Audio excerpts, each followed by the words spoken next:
Why did Melyssa Ford suddenly disappear from the Joe Budden podcast? Was she fired? Is she planning to sue? Or was she simply replaced by someone better? Today, we're breaking down the real reason Melyssa is gone, and how Mona, aka Don't Call Me White Girl, just flipped the entire show on its head. Since late August, fans of the Joe Budden podcast have been buzzing with one pressing question. Where's Melyssa Ford? For months now, her absence has been one of the most talked about mysteries in the podcasting space, particularly among loyal listeners who had grown used to her presence on the panel. Melyssa wasn't just another voice on the show, she represented a perspective that often balanced the strong personalities around her. Yet suddenly, she was gone, and speculation immediately filled the void.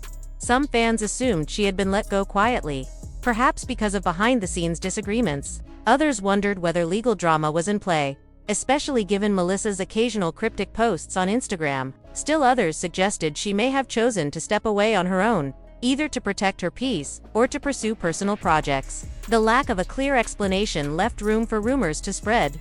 And in the world of media, silence often becomes the loudest answer of all. Adding to the intrigue were Melyssa's social media activities. Instead of directly addressing her absence from the Joe Budden podcast, she began posting subtle, sometimes puzzling messages that left followers dissecting every word and image. Social media thrives on mystery, but in this case, the vagueness only intensified the speculation. Was she throwing subliminal shots? Was she teasing a comeback? Or was she simply living her life, uninterested in clarifying the situation for an audience eager to know the truth? At the same time, Melyssa continued producing her own podcast. That alone deserves credit. It's not easy to launch and sustain a show in an oversaturated market. However, the reception hasn't been strong, despite her established name and the platform she had on Joe Budden's widely popular show. Her personal podcast has struggled to attract a large, loyal audience. Numbers matter in media, and for critics, this seemed like confirmation that she wasn't connecting in the way a successful podcaster must. Supporters, however, argue that building an audience takes time, consistency, and the right creative direction, and Melyssa deserves space to grow without constant comparison. What makes this situation even more fascinating is that the seeds of change were planted months before Melyssa's official departure. Back in May, a longtime subscriber of the Joe Budden podcast raised an observation that would prove prophetic. This fan pointed out that the show seemed to shift in energy whenever certain guests came on, particularly Mona, also known as Don't Call Me White Girl. According to him, Mona brought a spark, a liveliness that elevated the discussions and gave the podcast a fresh edge. He urged Joe to consider making her a permanent fixture, noting that the chemistry was undeniable. That suggestion resonated with a significant portion of the fanbase. Listeners began to notice what he meant. When Mona was present, conversations flowed more naturally, and debates became more dynamic. For some, it highlighted what Melyssa lacked in ability to command the room with personality and perspective. This doesn't mean Melyssa didn't contribute at all. Rather, it showed that in a crowded podcast space, being simply good isn't always enough. Audiences are drawn to charisma, boldness, and voices that challenge and entertain simultaneously. The community chatter about Mona eventually grew into a movement of sorts. Clips featuring her began circulating widely on social media, gaining traction on Twitter and TikTok. Fans debated openly. Should Joe make the switch? Would it be fair to Melyssa? Would Mona even want to commit full-time? While these conversations unfolded publicly, Joe Budden remained largely silent, neither confirming nor denying anything. For months, it seemed like a game of suspense. What's important to recognize here is how much the Joe Budden podcast has evolved since its inception. Joe himself has always been at the center, steering the content with his brash opinions and unfiltered takes. But the cast around him has shifted multiple times, friends turned co-hosts turned rivals, and some exits that were smooth while others ended in explosive drama. Melyssa's departure, though quieter, fits into that larger pattern. The show has always been willing to reinvent itself, and part of its longevity comes from that flexibility. Melyssa's career, however, highlights the challenge of reinvention. Once celebrated as one of the most recognizable video vixens of the early 2000s, she transitioned into media work, including television appearances, radio gigs, and eventually pop. Her appeal wasn't just her looks, it was her poise, her ability to hold her own in male-dominated spaces, and the credibility she brought from her industry experience. But the media landscape in 2023 and beyond is far different from the one where she built her name. Attention spans are shorter, competition is fierce, And the audience demands not just familiarity but constant innovation in this environment. Mona represented everything Melyssa did not: unpredictability, sharp humor, and an ability to grab attention in a crowded room. Whether you agreed with Mona or not, you couldn't ignore her. That quality being unforgettable is what sets apart successful podcasters from those who fade into the background. When fans began saying Mona should replace Melyssa, it wasn't meant as an attack on Melyssa personally. It was an acknowledgement of the shifting demands of entertainment. Still, it's worth asking whether Melyssa was given a fair chance. Transitioning into podcasting isn't as seamless as people might think. Not every skilled communicator thrives in long-form, unfiltered conversation. Some talents shine more in structured environments, like television or radio. Others need time to develop their voice in the podcasting space. Melyssa may have been expected to excel immediately, simply because of her reputation, and when she didn't, the patience to let her grow wasn't there. What makes her case particularly instructive is how it reflects broader truths about the entertainment industry. Careers that rely heavily on aesthetics or early fame often face a reckoning when time passes and the rules change. To survive, adaptability becomes the most valuable skill. Those who can pivot, who can learn new formats, embrace evolving trends, and reinvent themselves are the ones who last. Those who don't risk becoming stuck, unable to connect with audiences the way they once did. This brings us back to the central mystery. Why hasn't Melyssa Ford spoken directly about her departure from the Joe Budden podcast? Some argue she owes fans an explanation, while others believe she has no obligation to address it publicly. Silence can be strategic. It avoids unnecessary drama and keeps doors open for future opportunities. On the other hand, silence also leaves room for speculation, and in today's media climate, speculation spreads faster than truth. Whether Melyssa's absence is temporary or permanent, the conversation around it has highlighted important lessons about media, value, and reinvention. For Joe Budden, the move shows his willingness to keep evolving his brand, even if it means making tough choices. For Melyssa, it presents a challenge: either redefine her role in the industry, or risk fading further into the background. And for fans, it's a reminder that though often perceived as casual conversation, is a highly competitive space where only the most engaging voices survive. At the end of the day, the Joe Budden podcast continues, as it always has, through lineup changes and controversy alike. The show thrives because it adapts, and Joe understands that momentum is everything. Melyssa's story, however, is still being written. Whether she rebounds with a stronger podcast, reinvents herself in a new lane, or quietly steps away from the spotlight remains to be seen. What's clear is that her absence has sparked conversations that go far beyond gossip. It's a case study in relevance, value, and the unforgiving pace of modern media. Budden, you might not hear this, but we need people to share so he can hear this. Get Mona on the show. Go over there wherever she at, get her out that deal, bring her to the pod. Yo, I'm like 52 minutes in. Dopest pod that I done seen in about 6 months. One of the dopest shows y'all done put out in about 6 months. And I still got 2 hours left. Do what you gotta do. And credit goes to one listener in particular, because he really tapped into what a lot of people were thinking. He pointed out that ever since Mona, better known as Don't Call Me White Girl, started appearing on the podcast, the energy has been different. He loved the conversations, felt the chemistry, and basically said, "Joe, this is your chance. She belongs in that seat." And let's be real, when he said, "that seat," everyone knew he meant Melyssa Ford's spot. That sentiment was echoing across the fanbase. Many felt Melyssa wasn't the right fit, and Mona brought exactly the spark the show needed. Joe Budden eventually made it official.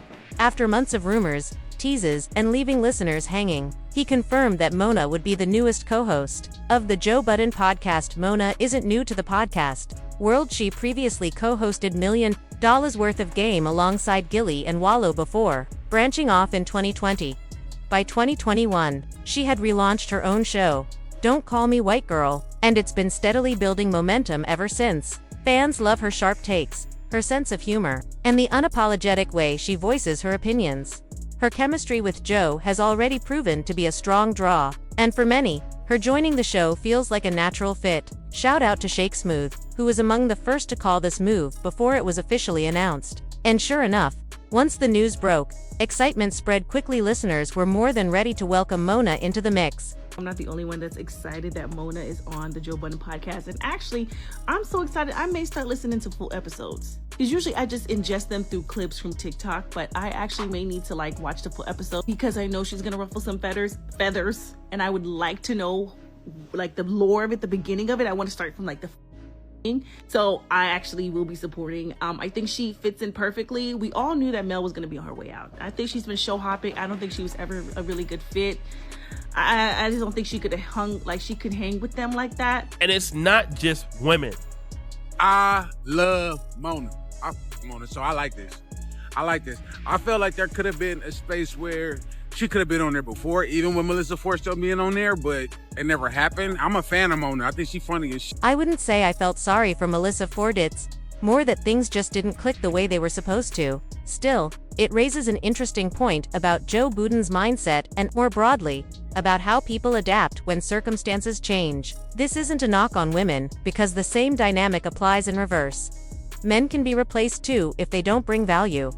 Melyssa Ford built much of her career on her presence, her name recognition, and yes, her beauty. That worked for a long time, but now that she's in her late 40s, the playing field looks different. What matters in podcasting isn't how someone looks, it's whether they bring chemistry, insight, and substance to the conversation. That's where Mona shines. She contributes, sparks discussion, and keeps listeners engaged. She's attractive, sure, but that's not why she's there. Her value is in her voice, her perspective, and the energy she adds.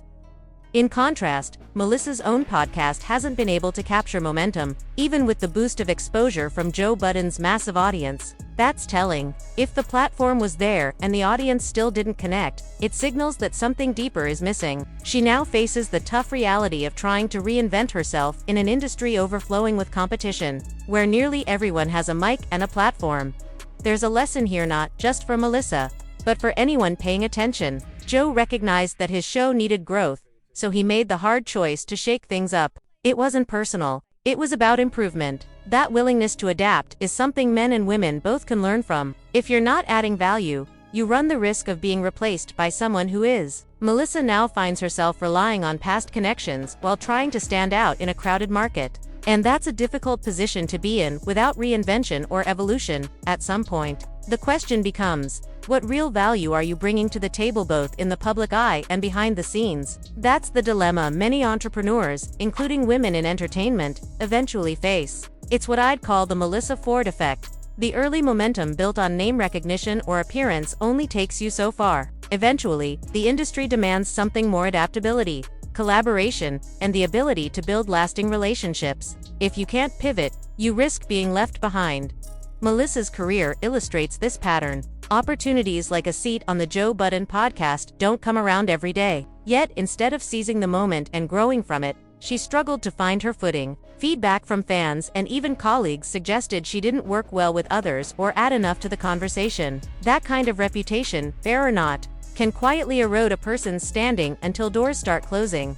The market speaks louder than self-belief. Melyssa Ford may still feel she has what it takes, but numbers rarely lie. Podcast analytics, audience engagement, and the overall buzz within the media space all tell a different story. In an industry driven by visibility and momentum, perception often becomes reality. When your platform isn't resonating, when the audience isn't showing up consistently, and when peers aren't talking about your work, it's a signal, one that can't be ignored, no matter how confident you are in your abilities. Contrast that with someone like Joe Budden, who has built a reputation not just as a personality but as a strategist. His career illustrates the power of reinvention. Joe moved from rapper to cultural commentator, and from cultural commentator to one of the most influential podcasters in the Black community. Each pivot was intentional, fueled by the recognition that the market had shifted. He didn't cling to past success, he redefined himself in ways that allowed him to stay relevant. The same could be said of figures like Mark Lamont Hill, who has transitioned across television, academia, authorship, and digital media. Their influence compounds because they keep adding layers to their brand. This is the heart of the problem for Melyssa. Instead of showing clear growth, her trajectory has seemed stagnant. Audiences respect legacy, but they reward innovation. If you aren't offering something new, sharper, or more dynamic, the market eventually tunes out. And this isn't unique to Melyssa Ford. It's the fate of countless entertainers, influencers, and media personalities who fail to adapt to a rapidly changing landscape. Think about the media environment today. Podcasting has exploded, TikTok has shifted how people consume content, and YouTube remains a dominant force. The competition is overwhelming, with creators emerging daily who are younger, hungrier, and often more in tune with current cultural conversations. In this space, name recognition alone won't guarantee success. What matters is whether you can consistently deliver content that connects, sparks discussion, and keeps people coming back. That's why Joe Budden's podcast remains strong despite lineup changes. The show itself has become a case study in resilience. By swapping voices, experimenting with new personalities, and leaning into controversy when necessary, Joe ensures the product stays alive in people's feeds and conversations. Melyssa, however, hasn't leveraged her platform in the same way. Instead of generating momentum, she's struggled to establish why her presence is indispensable. The reality is that, whether you're single or partnered, male or female, in this business or any other, you have to demonstrate value to others. Why should someone want to work with you? Why should an audience choose your podcast over the dozens of others available at the tap of a screen? Why should brands invest in you, or colleagues fight to collaborate with you? These are the questions Melyssa has yet to answer convincingly. Without a clear value proposition, the industry moves on, and audiences, who have endless options, don't hesitate to follow. That's not to say her career is doomed. Reinvention is still possible, and plenty of figures in entertainment have turned setbacks into comebacks. Charlemagne the God, for example, was once criticized for his abrasive style but eventually refined it, building one of the most recognizable brands in hip-hop media. Wendy Williams, too, faced years of ups and downs before cementing her place as a legendary talk show host. The common thread in these stories is self-awareness, the ability to hear criticism, adapt, and evolve in response to the demands of the moment. For Melyssa, the challenge now is whether she can shift from relying on her established image to actively building a new one. This would require more than just showing up on a podcast. It would demand innovation, collaboration, and a willingness to embrace uncomfortable growth. If she can do that, there's still room for her in the media landscape. But if she continues on her current path, ignoring the market's signals, the predictions about her fading into obscurity will likely come true. Ultimately, the lesson extends far beyond Melyssa Ford. In today's world, where every industry is crowded and competitive, the value you bring must be clear, visible, and evolving. It's not enough to have once been relevant. You have to prove, day after day, why people should still invest their time, attention, and resources in you. Without that, the market won't wait, it will simply move on.